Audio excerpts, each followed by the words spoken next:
सर्व लहानू भक्तांना सप्रेम जय गुरु।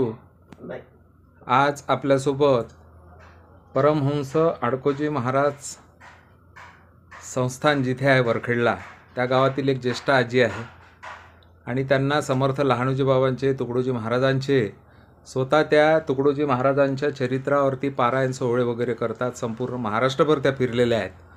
तर काकू जय गुरु। जय लहानूजी बाबा। जय लहानू। सर्वात आधी तुमचं नाव सांगा संपूर्ण। सुलोचना शेषराव बोके, राहणार वरखेड। वरखेडचे आहे। तर तुम्ही सर्वात आधी समर्थ लहानूजी बाबांना कधी पाहिले हे सांगा। 50 वर्षाच्या अगोदरपासून पाहत आहे। बरं बरं। आणि दर्शनाला पण जात होतो आम्ही वरखेडचे लोक। हो, तर एखादा प्रसंग सांगा तुमच्या जीवन प्रवासामध्ये आलेले समर्थ लहानूजी बाबांचे अनुभव सांगा।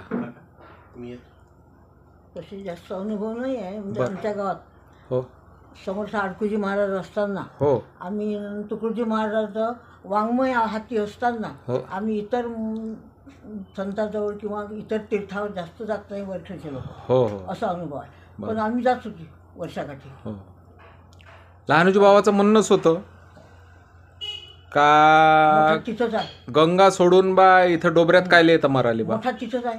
मोठा तिथंच आहे असे शब्द होते काय? हो नेहमी मोठा तिथंच आहे। तुम्ही मोठ्या गावचे आमच्या लायनाजवळ येता काय असं नाही काय? हो हे आणि विचारून का हो हो हो. हे त्यांचा मंत्र होता। हो काय? हो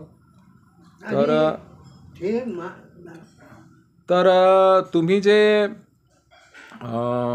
वंदनीय राष्ट्रसंत तुकडोजी महाराजांचं चरित्रचं तुम्ही जे गावोगावी जाऊन प्रचार प्रसार केला ग्रामगीता याबद्दल सांगा ना, ग्रामगीतेबद्दलचं। आता ग्रामगीता तर अशी आहे का सर्वांनाच पचण्याजोगीच आहे हो आणि वापरण्याजोगी आहे। हो पण आचरणात आणत नाही म्हणून ते थोडीशी मागास आहे। असं असं फक्त गुरुदेव सेवा मंडळानंच उचलली। ज्या ज्या गावात गुरुदेव सेवा मंडळ आहे त्याच ठिकाणी, इतर ठिकाणी ज्या प्रचार होत नाही। हो त्या ग्रामगीतेत हो एकही असा पैलू सोडलेला नाही आहे का खेड्यातल्या शहरातल्या किंवा अध्यात्माच्या विज्ञानाच्या एकाही माणसापासून जे वंचित नाही आहे। सगळ्यांचाच उपयोगी आहे, सगळ्यांना पोषण आहे। परंतु तो समजण्याचा प्रश्न आहे। बरोबर। आजच्या काळाला कशाची गरज आहे हे सगळं रेखाटून ठेवलं बाबाजींनी त्यावेळेस। हां बरोबर। तर तुम्हाला आठवणारा एखादा लहानूजी बाबाचा प्रसंग आहे का दर्शनाला? जात होता ते मानाच्या धाकानं दुरून दुरून असतं। हो का? मानाच्या धाकानं काळी राहत त्यांच्याकडे। हो काळी होती ना। हो तसे अनुभव पुष्कळ लोक सांगतात त्यांचे। हो बरोबर आहे। त्यांना सुद्धा अनुभव आडकोजी महाराजाचा आहे। हो, प्रसादच त्यांना आडकोजी महाराजाचा। बरोबर। अर्ध्या रात्री येऊन त्या समाधीजवळ आडकोजी महाराजचे पाय धरून बसत होते असे जुने लोक सांगतात। हां बरोबर। तुमच्यासारखं बाबाजी आम्हाला करा, तुमच्यासारखं मी झालो पाहिजे। आणि मग आडकोजी महाराजांनी सांगितलं का जा जिथं बच्चीन तिथं काशी होईल। हां तोच आशीर्वाद काशी सून राहिले। तर तुम्ही कोणत्या कोणत्या गावाला असे सप्ते केले आहे, सोहळे केले आहे हे सांगा ना। तुकडोजी महाराजांचे उत्सव असतात ना, हो त्यात आवर्जून एक दिवस त्यांनी महिला मेळावा ठेवला आहे। सगळं 3 दिवसाचा असन तरी अर्धा दिवस द्या, 7 दिवसाचा असन तरी 1 दिवस द्या। त्या महिलांचे भजन भाषण त्यांचे विचार हे एकमेकाच्या कामी पडले पाहिजे आणि ते शिकले पाहिजे कारण गोषा पद्धती असल्यामुळं आमच्या बाया निघत नव्हत्या त्या काळात। बरोबर आहे। हो अजिबात निघत हो। आम्हाला सुद्धा म्हणजे माझ्या अगोदरच्या ज्या वयस्कर आहेत पहिल्या मी दुसऱ्या श्रेणीचा। तर त्या महाराजांजवळ ज्या पुरी होत्या प्रभाताई देशमुख, देवकाबाई खंडाळ, शकुंतलाबाई राऊत अशा त्या विधवा पुरी होत्या। महाराजांनी त्यांना आश्रय दिला आणि त्या महाराजासोबत होत्या राहासाठी। ज्या ज्या ठिकाणी महाराजांचा कार्यक्रम होता त्या पुरी आमच्या घरी पाठवून त्या बोलवणार। त्यावेळेचे जे पाटील लोक बोके हातानं पाणी पित नव्हते, हातानं घेऊन पाणी पित नव्हते असे। पण महाराजांचं बोलावं असल्यामुळे एकही कोणी बोललं नाही, कोणीच बोललं नाही। कारण महाराज बोललं आहे ना, जा मग जा मग म्हणून मग आज सप्त्यात आडकोजी महाराजांचा जो पुण्यतिथी महोत्सव फार मोठा होत असतो। तर त्यावेळेला एक संपूर्ण दिवस तुकडोजी महाराजांना आम्हाला महिला मंडळानं दिला। तुम्हीच भजन म्हणा, तुम्हीच रामधून काढा, तुम्ही जागरण करा, तुम्ही 24 तासाचा विजा पहारा करा। तर आम्ही त्याप्रमाणे वागतो आणि तशा मग त्या महिला तयार करतो. जुन्या गेल्या तरी नव्या आम्ही तयार करत राहतो. भजन मंडळ केलं, दिंडी केली, आणि पालखी नेते त्यावेळेला परगावची दिंडी बोलावली नाही पाहिजे, वर्षेची दिंडी असली पाहिजे. अशा प्रकारे आम्ही त्याची तयारी करतो. आणि पोरंसुद्धा आता पुष्कळ म्हणजे सांगण्यासारखं असं आहे, कितीही हवा बदलली, कलिकाला बदलला काय, आणि ते वाम मार्गानं जरी चालत असतील, पण आज 16 आण्यातून 4 आणि 1 त्याच्याजवळ सद्गुण आहेच वर्षाच्या पोराला. बरोबर. इतकी नक्की आहे. हो.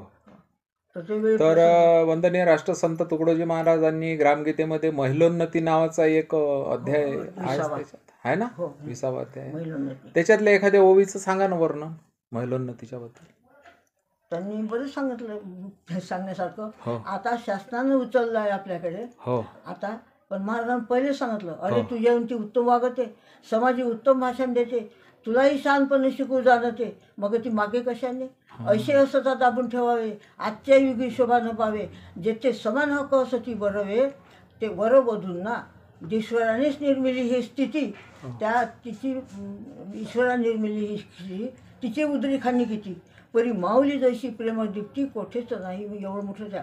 आता आमच्या शासनानं दिलं काय किती टक्के आरक्षण, महिलांना. महाराजांना त्यावेळेस आधीच लिहून ठेवलं. हो. बरोबर आहे. कुटुंब नियोजनाची सुद्धा सांगितलं आहे का, अरे की पुत्र होता की एक, दुसरा जन्माला, तिसरा होता की संसार संपला पाहिजे पित्याचा, न होता अनेक यातना भोगावी लागतील नाना प्रकारे अशी आता परिस्थिती आहे. म्हणजे अनेक प्रकारांना सांगून ठेवलं. मुलाचे जसे स्फूर्तिस्थान तशीची महिलांची असावी उन्नती होणं, त्यात सभा प्रार्थना कथा कीर्तन उपक्रम पूर्ण महिलांचे, ऐसे म्हणणे माझे आहे ते. महिलांशीही असावी उन्नती दे. मुला जसे शिक्षण द्यावे तसेची मुलींनाही शिकवावे, परंतु त्यांचे स्थान मान नेहमी राखावे अध्यक्षांनी, आपल्या घरच्या वरिष्ठांनी. म्हणजे पहा, म्हणजे औषधी सांगितलं आहे आणि वापरी सांगितलं आहे. प्रत्येक भजनात महाराजांचे औषध आहे शेवटच्या, आणि तसंच त्याच्यातही आहे. तर काकू, तुम्ही जे काही श्री संत लहानोजी महाराज व त्यांचे गुरुबंधू वंदनीय राष्ट्रसंत तुकडोजी महाराज, आणि ज्या ठिकाणी समर्थ लहानोजी बाबांची इथे परमहंस आडकोजी महाराजांकडे जे यायचे, जिथे समाधी आहे, संजीवन समाधी आहे परमहंस आडकोजी महाराजांची, त्या ठिकाणी तुम्ही वावरत आहात, राहतात, तुमचा निवास आहे, वास्तव्य आहे. तर तुमच्यासारख्या भाग्यवान दुसऱ्या कोणी नाही असं मी समजतो. आणि तुम्ही जे काही वंदनीय राष्ट्रसंत तुकडोजी महाराजांचे जे काही कार्य केलेलं आहे, हे अतिशय वाखाणण्यासारखं आहे. त्या काळामध्ये, ज्या काळामध्ये मनाई होती महिलांना बाहेर निघण्यापासून, तर त्या काळात तुम्ही पुढाकार घेतला, तुमच्या घरच्या लोकांनी तुम्हाला प्रोत्साहन दिलं, परवानगी दिली. तर याबद्दल मी तुमचा आभारी आहो. जय गुरु, जय लहानोजी बाबा. समर्थ लहानोजी महाराज की जय.